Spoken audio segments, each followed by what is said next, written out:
안녕하세요. 한보람입니다. 2024년 새해가 밝았습니다. 여러분들께서는 올 한 해 어떤 기대와 희망을 가지고 계실까요? 특히나 부동산 시장에 대해서는 여러분들 어떤 미래를 그리고 계실까요? 자, 2024년 부동산 전망에 대해서 시장에서는 정말 다양한 의견들이 엇갈리고 있는데요. 윤석열 정부의 2기 내각이 꾸려지고 또 4월에는 총선이 예정되어 있죠. 이처럼 다양한 정책적인 변수와 더불어서 부동산 시장은 정말 한 치 앞도 가늠하기가 어려워졌습니다. 자, 그래서 이번에 저희 토마토 집통에서 준비한 신년 특집 2024 부동산 대전망. 지난 1부에서는요, 재개발과 재건축에 대한 이야기를 나눠봤고요. 오늘 2부에서는 대한민국 부동산 시장 전체에 대한 종합적인 진단과 함께 또 올해 부동산 시장의 전망에 대해서 세 분의 전문가 모시고 이야기 나눠보도록 하겠습니다. 김인만 소장님, 김효선 수석위원님, 그리고 윤지혜 수석연구원님 스튜디오에 모셨습니다. 세 분 안녕하십니까?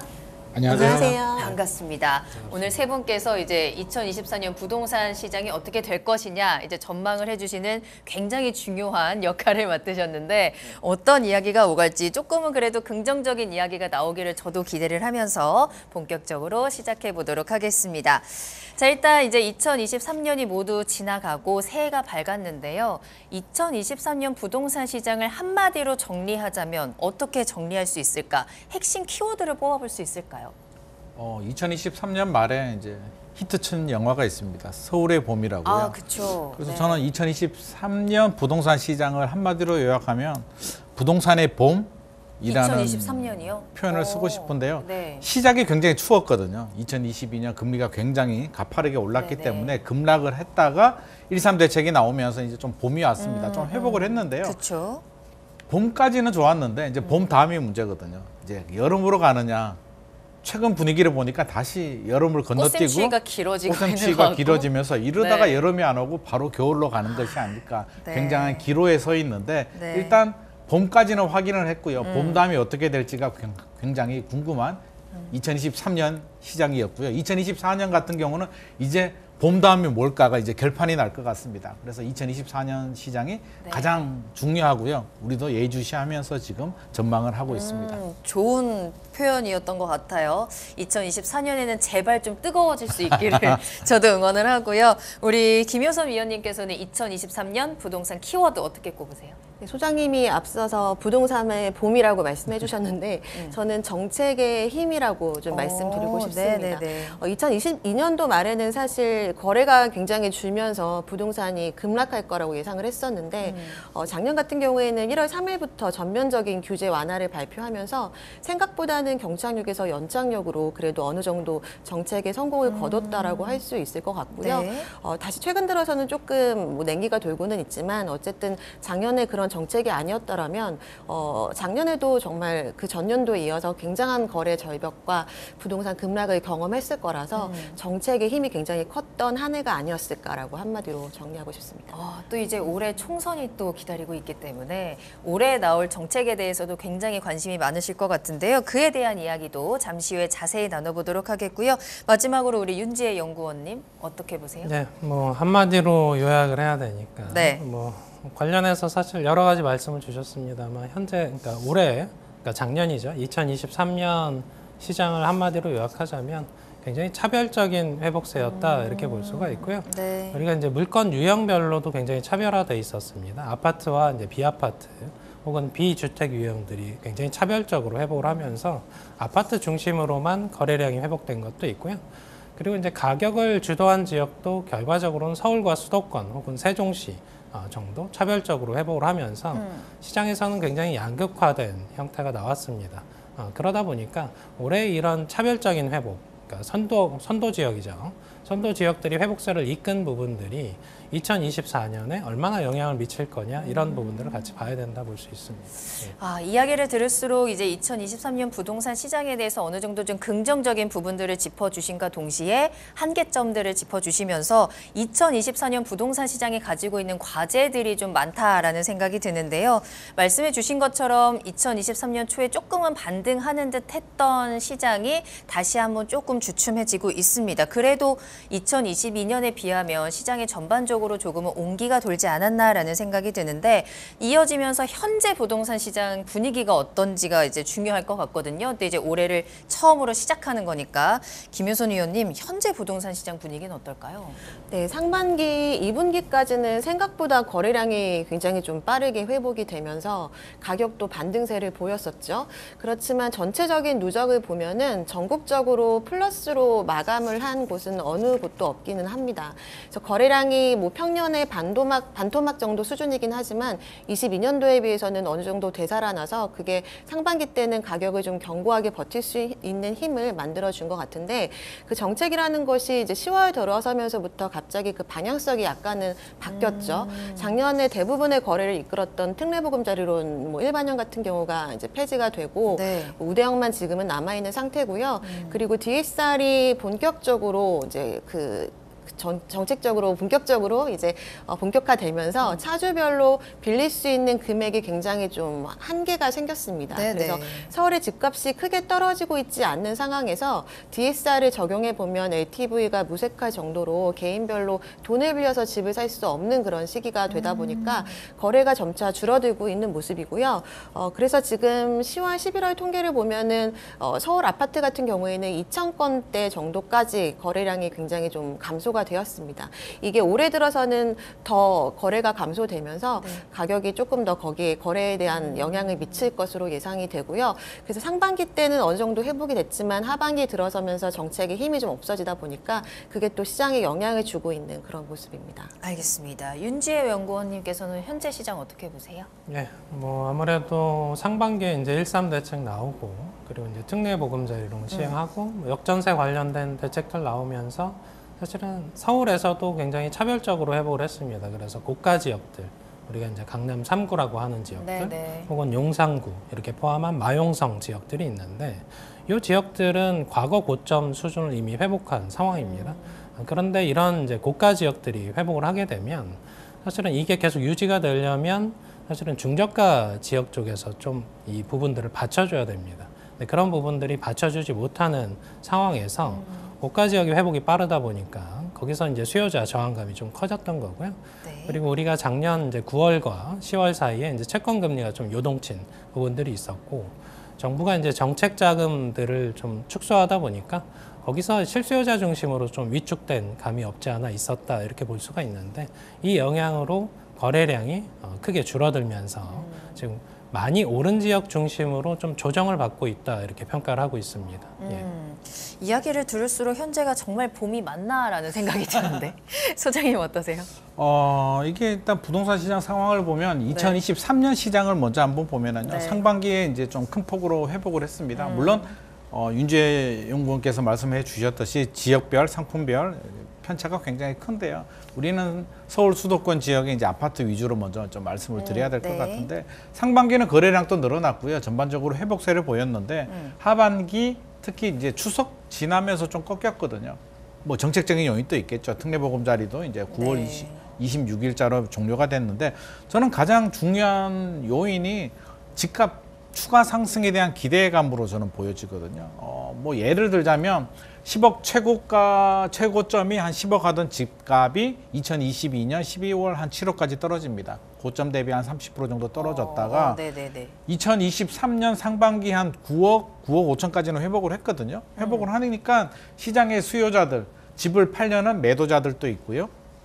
집을 사려는 매수자들도 있는데 자 여기서 만약에 9억에서 내가 집을 산다면 취득세 내야 되죠. 그쵸. 대출이자 내야 되죠. 그쵸. 또 뭐 나가야 재산세나 되는 또 금액에 비용이 따라서 너무 제가 많아요. 예를 네. 10억으로 뒀지만 금액이 크면 종합부동산세도 내야 되죠. 팔 때 또 양도세도 내야 되는데 9억에 사서 전고점이 10억입니다. 그러면 전고점을 뚫고 110%, 120% 올라가줘야 내가 그래도 10억짜리 9억 아파트를 사는데 뭐 3천만 원 벌자고 우리가 투자하진 않거든요. 네, 내 집 네. 마련도 마찬가지입니다. 네, 네. 그렇게 보자면 과연 얼마나 올라갈까에 대한 추가 상승에 대한 기대감이 좀 낮은 것 같습니다. 일단 금리가 2023년 12월에 미국에서 이제 세 차례 인하 할 수 있다. 2024년에는 세 차례 내릴 수 있다라는 시그널이 나오긴 했는데요. 네. 시장의 수요자들은 그래도 한국은행이 언제 내릴까, 대출금리가 언제 내릴까에 대한 불확실성이 있기 때문에 추가 상승에 대한 기대감이 낮아지면서 매수자들은 조금 발을 빼고 있었고요.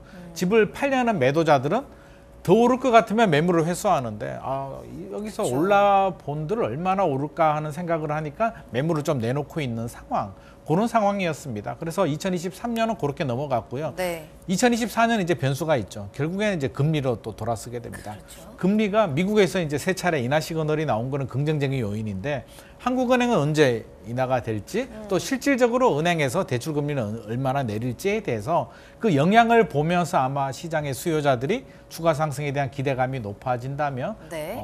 집 떠난 수요자들이 다시 좀 돌아오지 않을까 좀 기대가 됩니다.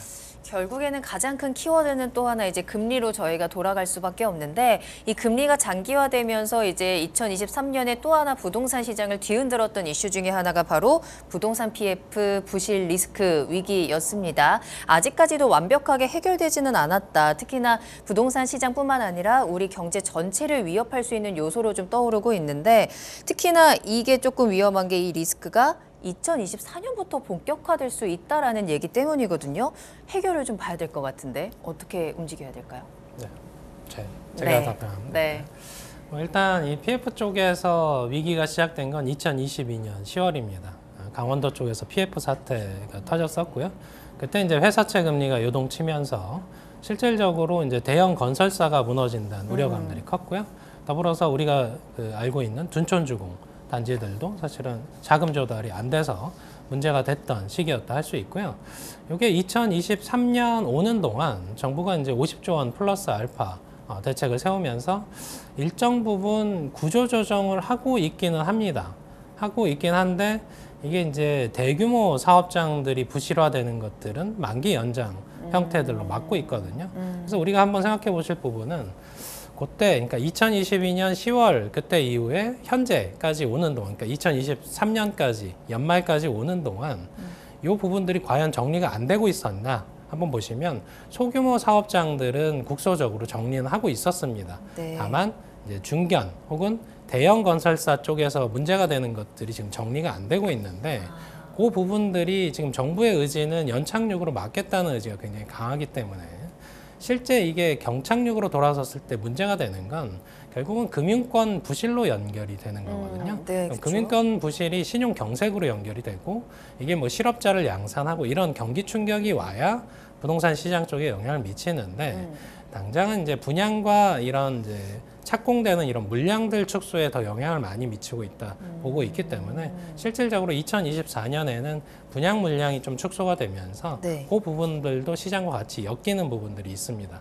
네. 그래서 지방 쪽은 지금 미분양 문제가 심각하니까 지방 중심으로 사실은 부실 우려감이 크나 수도권 쪽에서는 크게 우려되는 수준은 아니다 보고 있습니다. 그래요? 그러니까 이 PF 부실에 대한 우려는 모두 다가 공감을 할 텐데 이게 그냥 존재 자체로 계속해서 있느냐, 버텨주느냐 아니면 터지느냐가 굉장히 내년에 좀 관건일 것 같습니다. 그동안은 앞서서 연구원님 말씀하신 것처럼 정부에서 여러 가지 그 빌리는 기간을 조금 유예해주거나 하는 식으로 좀 버티고는 있는데 증권사의 PF 규모가 가장 큰 상황입니다. 지금 리스크 우려에 노출되어 있는 금액이 24조 원 정도가 되고요. 네. 그 중에서 한 반 정도가 내년 6월에 만기가 도래하기 때문에 이들이 이제 부실 사업장이 어느 정도로 좀 정리가 되느냐가 굉장히 좀 중요해 보이고 특히나 이제 본 PF로 넘어가기 전 단계인 브릿지론 같은 경우는 이게 부동산 업황이 좀 좋아지고 금리도 내려가면서 사업성이 나와야지 이게 본 PF까지 연결이 되는데 네. 대부분의 브릿지론이 본 PF까지 연결이 되고 있지 않습니다. 그래서 대형 프로젝트나 아파트 사업 같은 것들은 비교적 안전하겠지만 최근에 분양이 안 되고 있는 뭐 주상복합이라던가 지방 같은 경우에는 본 PF가 내년에 올해도 거의 되지 않을 거라고 전망이 되기 때문에 네. 이런 브릿지론이 PF로 연결되지 않으면은 토지들이 이제 경공매로 많이 나올 수 있는 우려는 있거든요. 네. 그래서 아직까지도 이게 터지지 않는다라는 보장은 없고요. 이 규모에 따라서 시장의 영향도 조금 다를 수 있다라고 판단하고 있습니다. 만약에 터진다면 네. 어떻게 해야 되는 거예요? 어떻게 돼요? 이게 좀 무서운 말씀을 그러니- 하셔가지고요. 네네. 터진다면 굉장히 무서운데 일단 PF 문제는 지금도 진행 중이고요. 저는 위기가 오더라도 우리 집에 가장이 실직하더라도 바로 위기가 오진 않거든요. 신용대출도 좀 받고 받았던 퇴직금 가지고 어떻게든 버텨보는데 1년이 지나고 2년이 지나고 3년이 지나도 해결이 안 되면 진짜 위기가 이제 가정의 위기가 오는데 저는 PF도 마찬가지라고 보여집니다. 2022년 굉장히 힘들었죠. 네. 금리도 올라가고. 그러니까 PF를 받은 사업장들은 금리가 올라가지고 버티기 굉장히 힘들고요. 이게 맞물려 있습니다.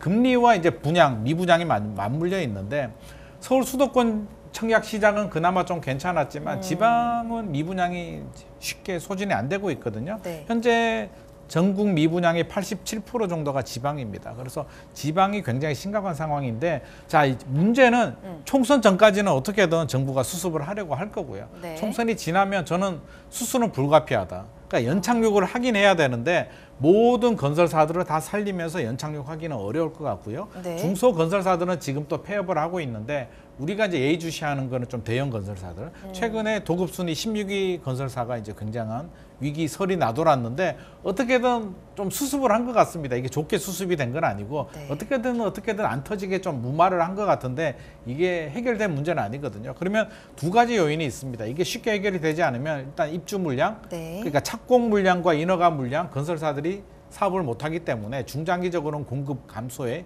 영향을 주게 되고요. 우리 수요자들 입장에서 보면 아유 건설사들이 우리하고 무슨 상관이야. 직접적인 상관은 없어. 윤재 연구님 말씀하셨듯이 직접적인 상관은 없는데 어떤 데 영향을 주냐면 네. 이름 모르는 중소건설사들이 부도나는 건 뉴스에 나오지도 않는데 대형 건설사들이나 그쵸. 중견 건설사들 우리가 익히 알고 있는 건설사들이 부도가 났다라고 했을 때는 그 분양받은 사업장과 뉴스를 보는 분들이 많은 수요자들이 투자 심리가 급격히 위축이 됩니다. 그쵸. 야, 저런 건설사들도 부도가 난다고? 야, 이거 진짜 힘들구나라는 투자 심리 위축으로도 연결될 수 있기 때문에 정부 입장에서는 어떻게든 막으려고 노력을 할 거고요. 네. 최소한의 구조조정 수술로 연착륙을 유도를 할 텐데 총선 지나고 이게 수술이 잘 되면 연착륙이 되는 거고요. 수술이 잘 안 되는 최악의 경우가 발생하게 되면 저는 파급력이 꽤 클 것으로 보여집니다. 그래서 일단은 수술이 잘 되기를 좀 기대하는 마음이고요. 그렇게 됐으면 좋을 것 같습니다. 이게 또 어쨌든 금리가 계속 높은 상태로 장기화되기 때문에 이런 문제가 생기는 건데 그럼 네네. 만약에 이제 올해 들어서 금리가 그래도 조금씩 내려간다면 자연스럽게 또 해결이 될 수 있는 문제일까요? 그게 가장 베스트 시나리오인 것 베스트. 같고요. 금리가 이제 내려가줘야 되는데 이제 미국에서는 인하 시그널이 나왔는데요. 그러면 미국은 언제 내릴까? 그렇죠. 얼마나 내릴까? 얼마나 내릴까인데 네. 뭐 3번 내린다라고 이야기는 나왔습니다. 그러면 한국은행은 몇 번 내릴까? 저는 잘해야 한 번. 그것도 하반기 말 정도 됐을 때. 왜? 미국하고 한국은행 기준금리 차이가 지금 네. 2%포인트, 그쵸. 200bp 정도 벌어져 있거든요. 그쵸. 이미 많이 벌어졌습니다. 그 얘기는 한국은행에서 올려야 되는데 못 올리고 지금 동결을 한 상황이기 때문에 네. 미국이 한 번, 두 번을 내리더라도 저는 한국은행 쉽게 못 내릴 것 같고요.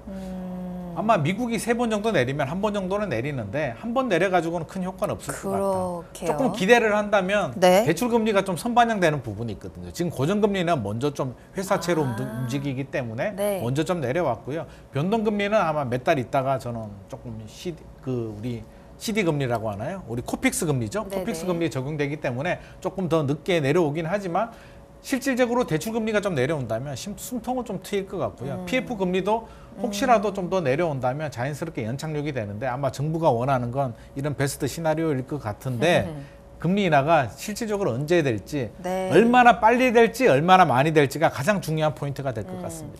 여전히 금리에 대한 부분은 좀 불확실한 부분이 많은 것 같고 그렇다면 또 우리가 이제 기대할 수 있는 것 중에 하나는 정책적인 변수가 아닐까 싶습니다. 왜냐하면 2024년에는 총선이 기다리고 있기 때문인데요. 보통 선거철이 되면 워낙에 부동산 시장에 대한 뭐 부양책이라든지 완화 정책들이 쏟아져 나오면서 이에 대한 심리적인 또 움직임이 있을 수 있거든요. 올해 총선도 우리가 좀 기대를 해봐도 되는 걸지 어떻게 보세요?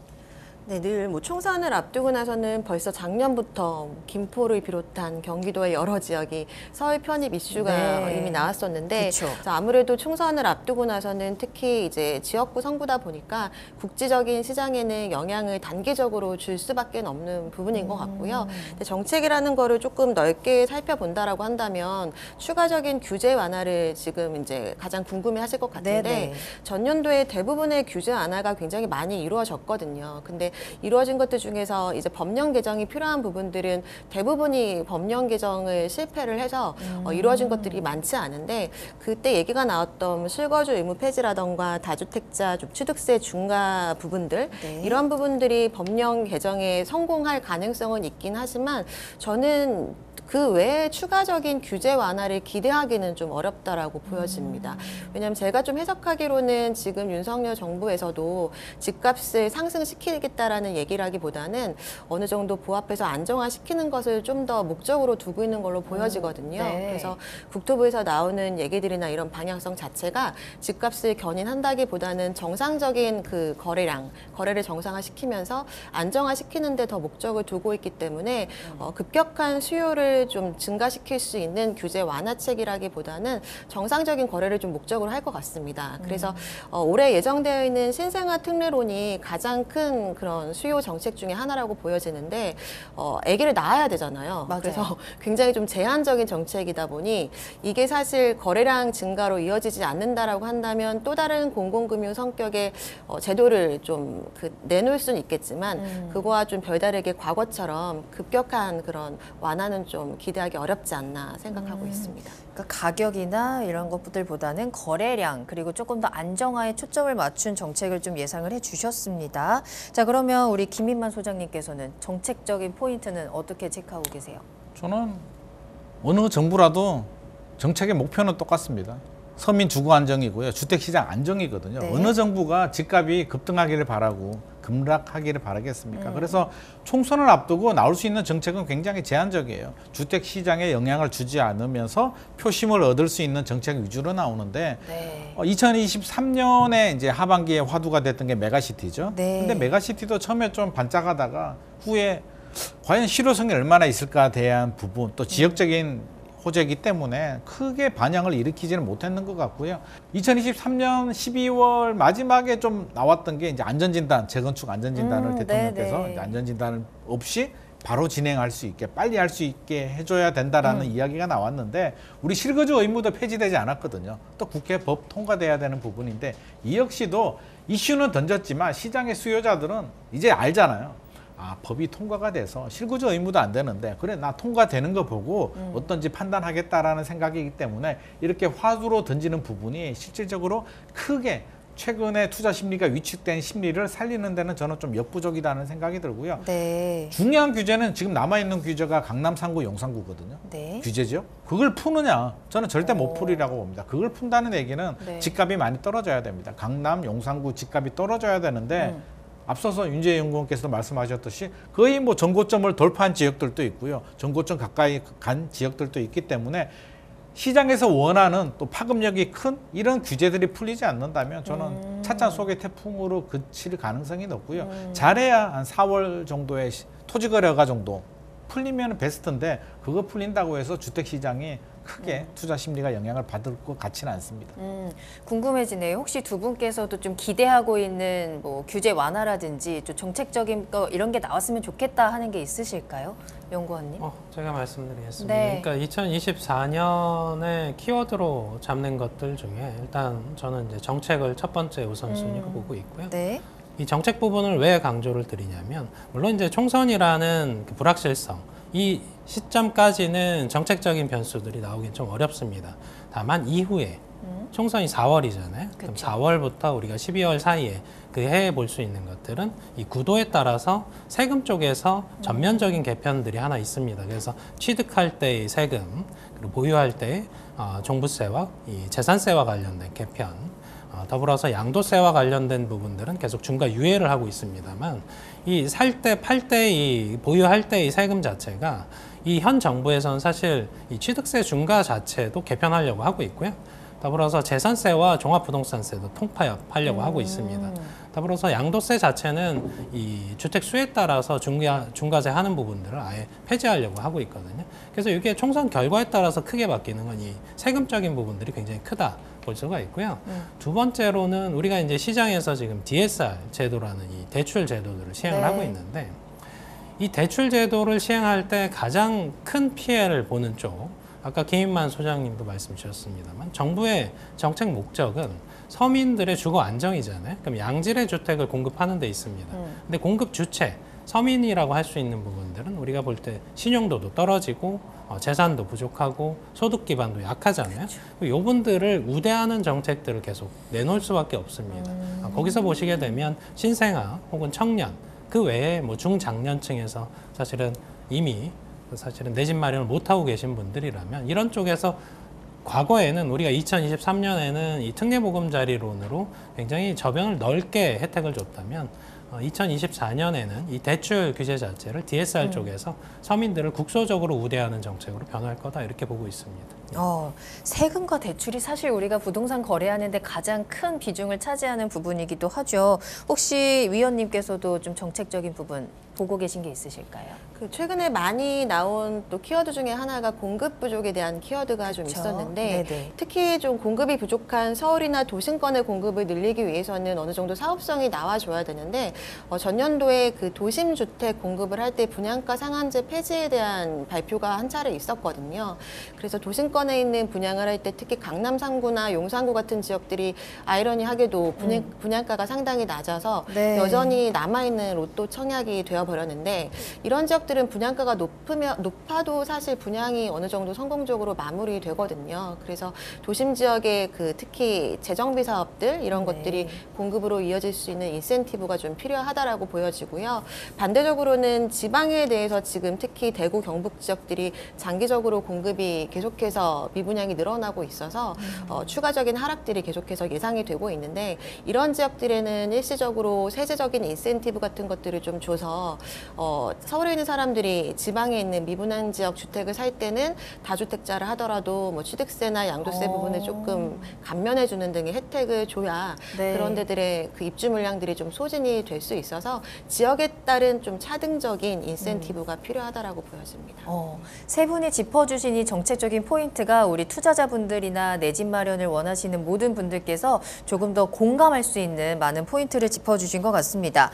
자, 이제 부동산 시장 계속해서 이야기를 하고 있는데요. 국토부 장관이 바뀌잖아요.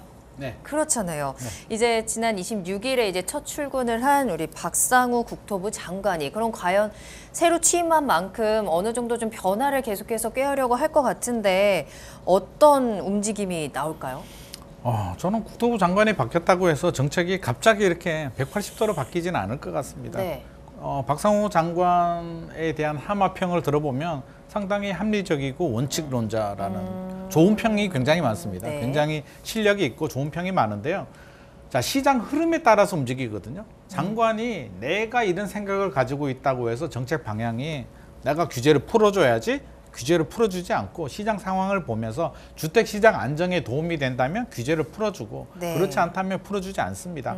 일각에서는 MB 때 뭐 규제를 많이 풀어준 실무자이기 때문에 또 풀어준다라고 하는데 그거는 바람직하지 않고요. 시장 상황에 따라서 움직입니다. 네. 해야 될 일은 아마 제가 볼 때는 지금 가장 시급한 문제가 PF와 미분양 문제거든요. 네. 적어도 지방 미분양을 아직은 시간이 좀 남아 있거든요. 이 골든 타임 때 빨리 소진을 시켜줘야만 결국에는 PF 문제도 제대로 된 수술을 할 수가 있기 때문에 저는 이런 진짜 시급한 문제에 대해서 좀 더 집중을 해줬으면 좋겠고요. 네. 그런 부분을 알고 있으리라고 생각합니다. 그래서 우리가 생각하듯이 강남 지역을 풀어준다 이런 정책은 나오지 않을 것 같고요. 네. 진짜 필요한 정책, 미분양 소진, PF에 좀 집중을 하지 않을까 싶습니다. 저도 그래서 청문회를 조금 살펴봤는데 이분이 하신 부동산 시장 관련된 발언을 보면은 주택 가격이 소득 대비 다소 높다라는 발언하셨고 또 실거주 의무 폐지는 좀 찬성한다. 그리고 도심의 오피스텔 같은 공급들은 부족해서 좀 활성화시켜야 된다라는 얘기들을 하시는 걸 봤는데요.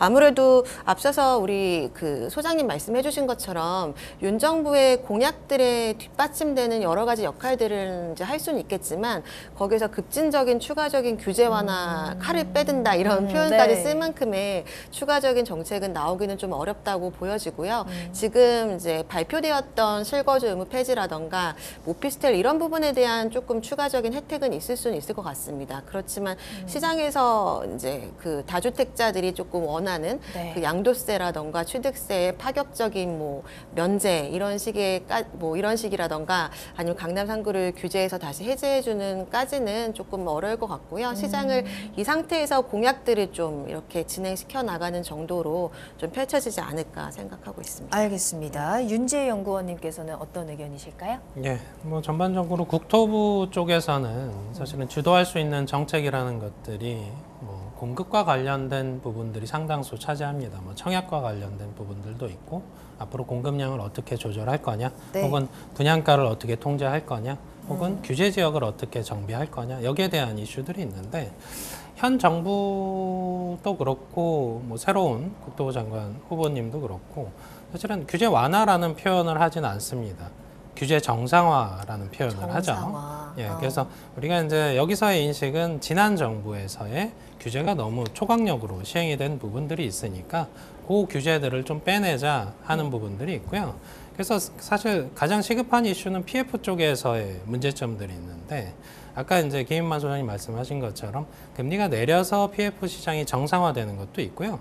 더불어서 금리는 그대로 있어도 사업 수익성이 개선되면 이른바 이제 건축비라는 부분들, 요소들을 개선을 하면 분양가 통제 강도를 좀 줄이면 사실은 수익성이 좀 개선이 되면서 네. 시장이 정상화될 수도 있습니다. 결과적으로 정부 입장에서는 이 규제 지역 완급 조절을 통해서 혹은 분양가 완급 조절을 통해서 이 공급에 대한 이슈 혹은 미분양 문제들을 해소하는데 일단 초반에는 좀 경주하지 않을까 이렇게 보고 있습니다. 알겠습니다. 자, 그럼 지금부터는 조금 더 구체적으로 이제 지역별로 좀 파고 들어볼까 하는데요. 이제 2024년에 예정되어 있는 입주 물량이 어느 정도인지 좀 궁금하고 그 가운데서 혹시 우리 세 분의 전문가님들께서 눈여겨보고 있는 단지들이 있는지 궁금하거든요.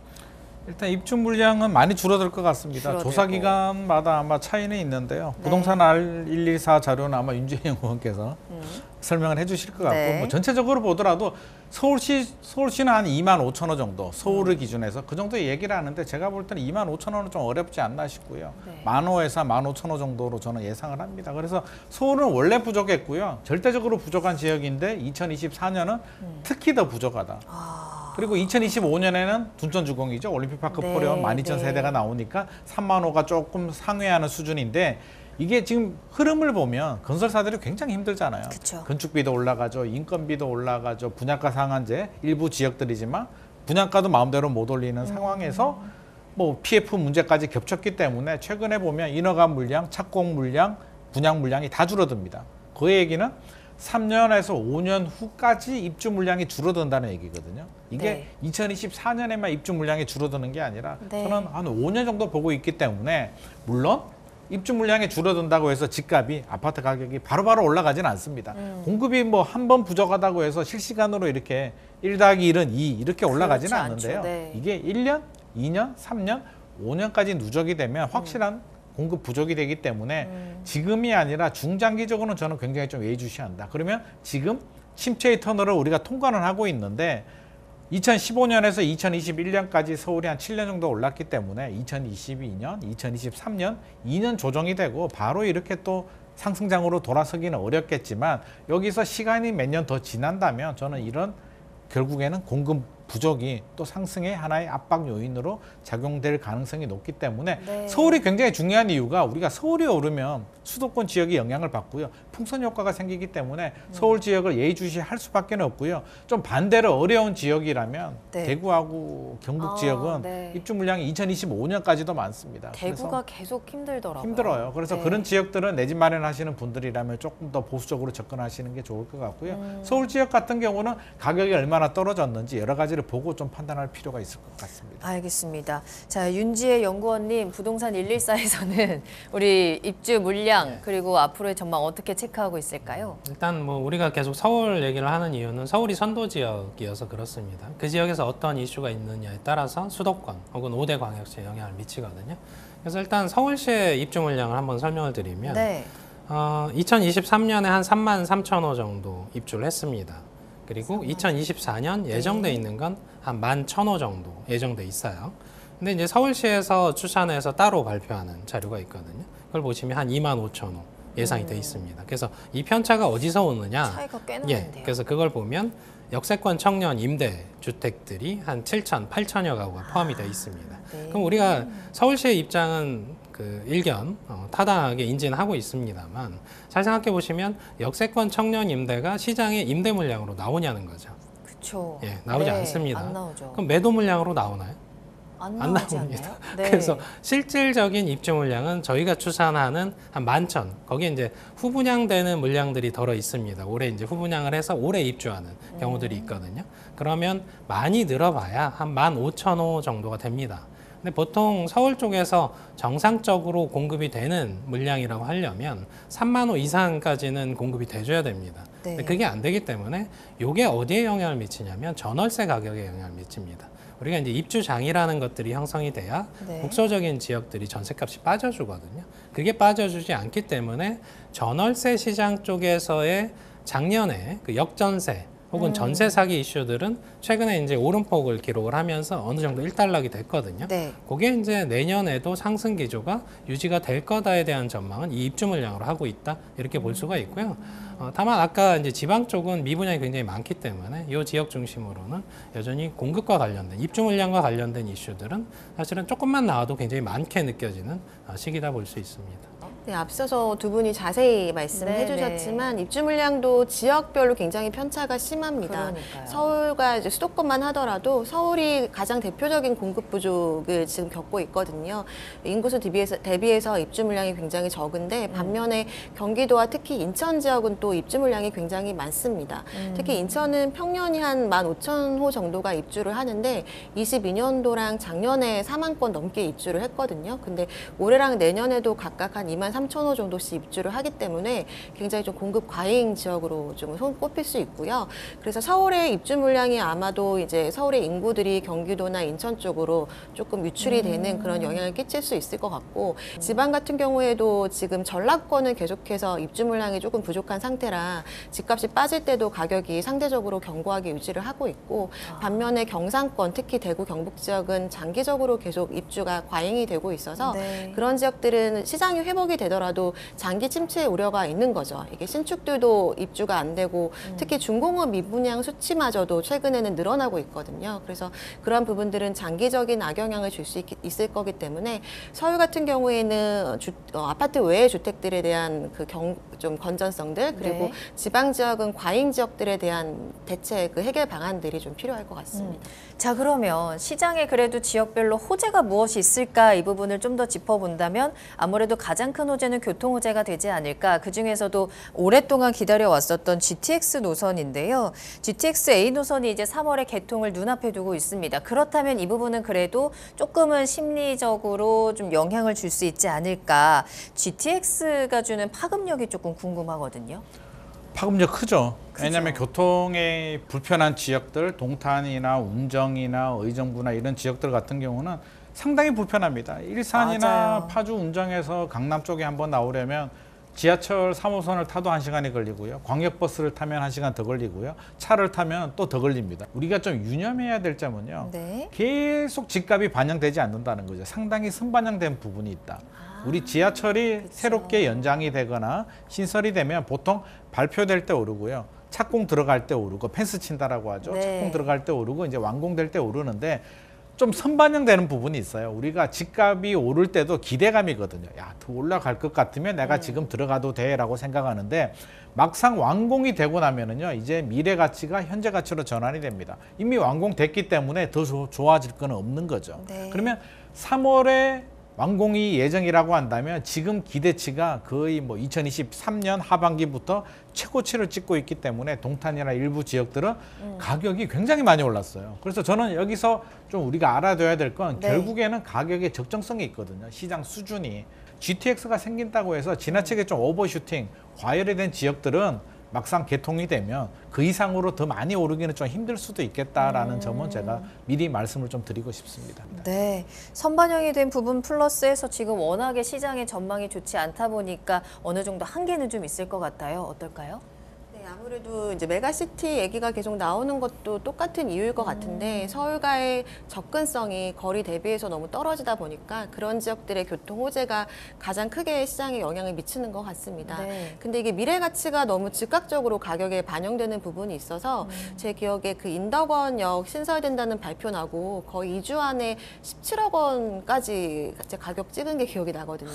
근데 그거는 이게 신설 발표가 난다 하더라도 그게 정말로 여기 생길 때까지는 언제가 될지는 정말 맞아요. 아무도 모르는 일이라서 네. 너무 가격에 크게 반영이 되는 부분이 있어서 그런 부분을 조금 경계해야 될 것 같고요. 계속해서 언급됐던 지역들보다는 추가적인 뭐 신설이나 연장 노선들이 아무래도 좀 더 그 주목을 받을 걸로 예상이 되는데 A 노선, B 노선, C 노선 다 연장 그 역들이 좀 있습니다. 네. 천안이나 뭐 춘천, 평택 이런 지역들이 거론이 되고 있어서 그런 지역들이 선거 때 이제 계속해서 언급이 된다라고 한다라면 아무래도 그 지역에 있어서는 단기적으로 영향을 미칠 수밖에 없는 부분일 것 같습니다. 네. 연구원님께서는 어떤 의견이실까요? 예, GTX 관련해서는 좀 더 현실적인 설명을 드릴게요. 네. 그러니까 우리가 이제 GTX라는 걸 처음 추진할 때 이제 뭐 교통혁명이다, 획기적이다, 뭐 세상에 없던 뭐 대심도 이렇게 시작을 했었거든요. 네. 그래서 시장의 기대감들이 굉장히 컸습니다. 그게 이제 과열기에 진입하면서 이 이슈 하나만으로 한 주 만에 수억 원씩 오르는 그런 케이스들이 있었고요. 그래서 우리가 A 노선을 기점으로 해서 이제 올해 중에 이제 개통을 앞두고 있잖아요.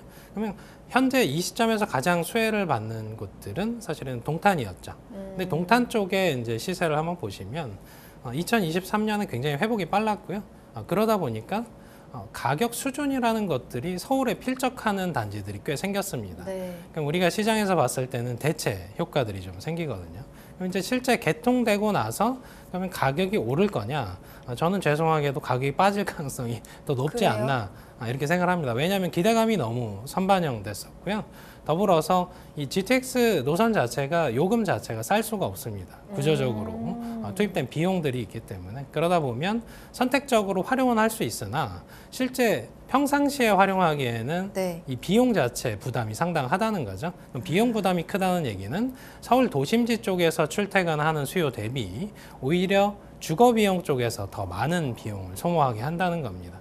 그래서 선택적으로 사용하는 부분에서는 유효하나 네. 이 자체만으로 개통된 이후에 가격이 계속 그걸 끌어올릴 거냐 하는 부분에서는 좀 회의적이다 이렇게 보고 있고요. 덜어는 기대감과 달리 빠질 수도 있기 때문에 우리가 한번 생각을 해보시면 과거에 세종시가 뭐 국회 이전이다 뭐 사실은 뭐 이런 여러 가지 개발 맞아요. 호재 이슈로 네. 굉장히 크게 올랐었고 나중에 이제 이게 너무 빨리 오르다 보니까 회복이 이제 더디거나 이제 빠지거나 이런 했던 경험들이 있고요.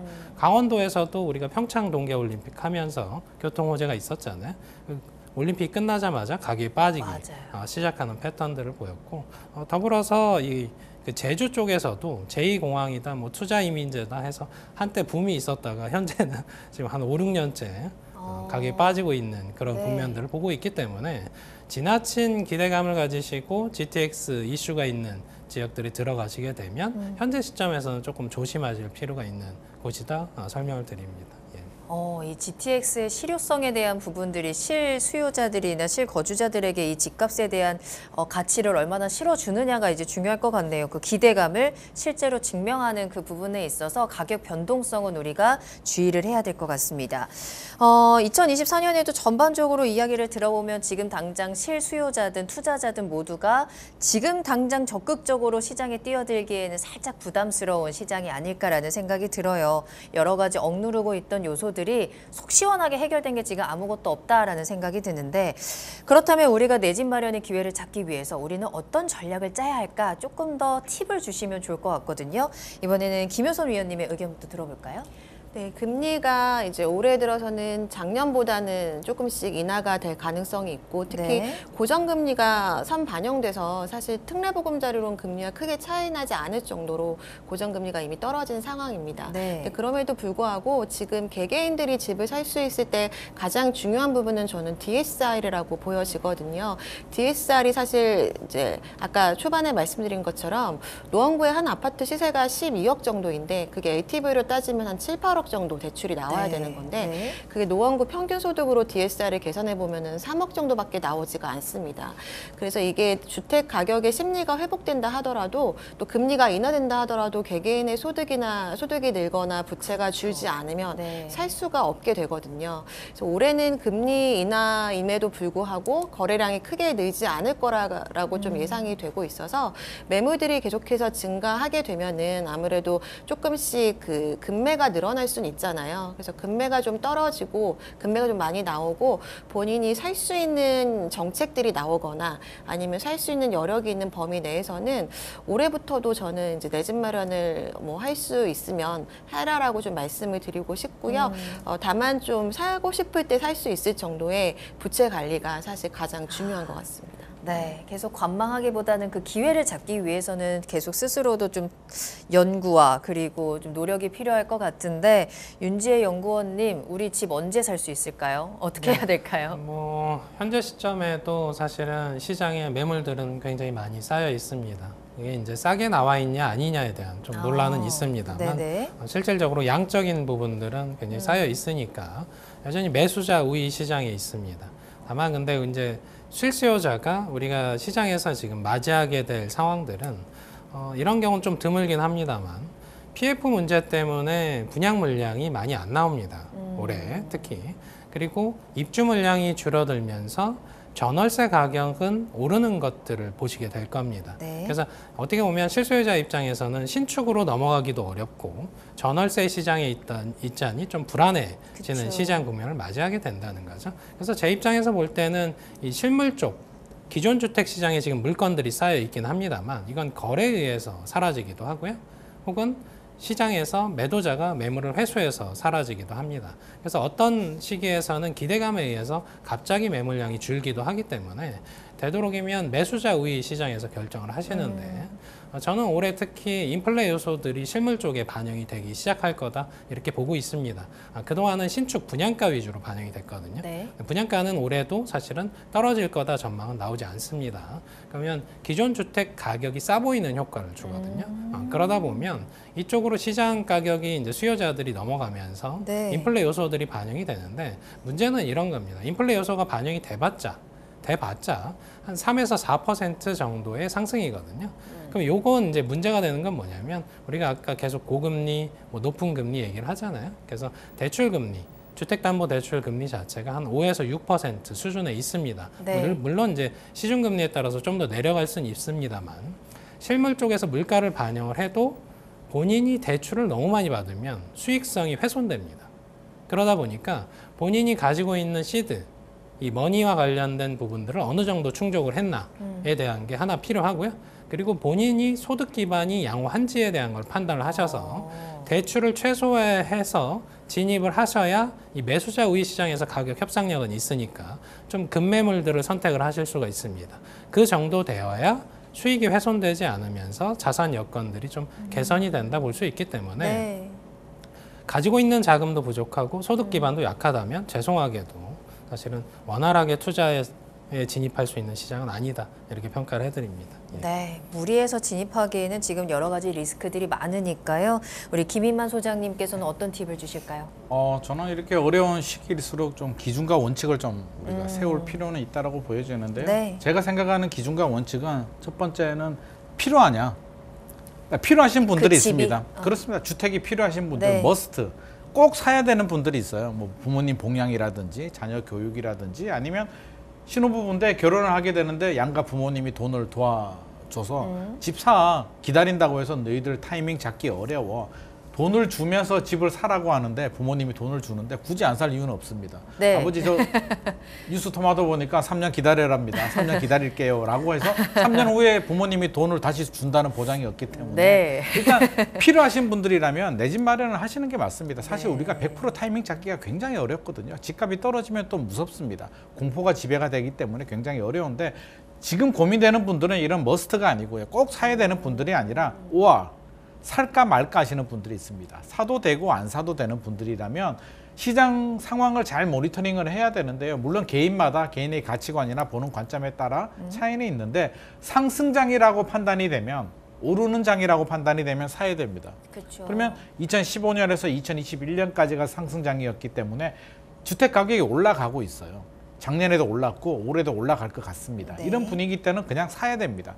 살까 말까가 아니고. 그러면 지금 같은 조정장일 때는 어떻게 판단을 하냐면 물론 개인마다 차이는 있겠으나 내가 대출을 얼마나 받을 수 있는지, 내 자기 자본이 어느 정도 되는지, 그리고 내가 사야 될 집이 윤재 연구원께서 이제 대출 많이 받으면 위험하다고 하셨는데 대출 한도를 높이는 방법도 있고 뭐 저금리도 다 좋겠지만 금액이 최대한 많이 떨어진 주택을 사는 게 굉장히 유리하거든요. 아파트 같은 경우에. 네. 뭐 특정 지역을 얘기하면 최근에 강남이나 마용선 같은 인기 지역들은 거의 전고점 비슷하게 회복을 했는데 노원구 상계동이나 뭐 창동 이런 데 가면 오히려 회복이 되다가 다시 떨어졌어요. 그러면 고점 대비 마이너스 30% 이상 떨어진 지역들도 있기 때문에 저는 필요해서 사야 된다라고 생각을 한다면 오히려 이렇게 많이 조정된 지역들 위주로 좀 네. 접근하시는 게 오히려 1년, 2년 좀 더 조정이 될 수는 있겠으나 상황에 따라서 또 빨리 조정이 끝날 수도 있고요. 길어질 수도 있는데 최대한 좀 많이 떨어진 주택, 내가 감당할 수 있는 범위 내에서 내 집 마련을 한다면 저는 결국에는 승자가 되지 않나 싶습니다.